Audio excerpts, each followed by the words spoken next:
Երկու կողմից հայտարարվում է, որ ավարտվել է խաղաղության պայմանագրի բանակցությունները, բայց դրան զուգահեռ Ադրբեջանը նախապայմաններ է թելադրում։ Սա նշանակում է, որ մենք կամ բանավոր, կամ լրացուցիչ փաստաթղթով նման պայմանները ելի հիմա բանակցությունների թեմա ենք դառնում կամ դնում ենք սեղանին։ Այդ նախապայմանները ինչ փաթեթավորմամբ եք հիմա դուք բանակցում Ադրբեջանը։ Այդ նախապայմանները, որպես իրար ճիշտ հասկանանք, հնչեցվել են եւ նախկինում եւս,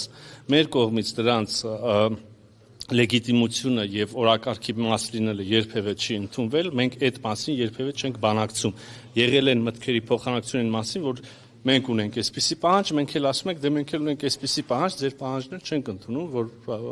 պահանջ է նորմալ եւ ենթակա է բանակցման։ Բայց դրանք նախապայմանը չստորագրելու համար, այսինքն դրանք հիմա Դե հա դա լավ չի։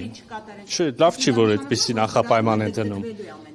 Դե եթե ստորագրումը արդեն կարողանայինք անել եւ մենք հուսով ենք եւ պատրաստ ենք, որ պետք է արդեն ձեռնամուխ լինենք ստորագրմանը, մենք երեք նաեւ առաջարկեցինք սկսել խորհրդակցել կոնկրետ տեղի ժամի վերաբերյալ, այո, ցավոք կան զուգահեռ նախապայմաններ կա, պետք է աշխատենք, տեսնենք ոնց լուծում կգտնենք։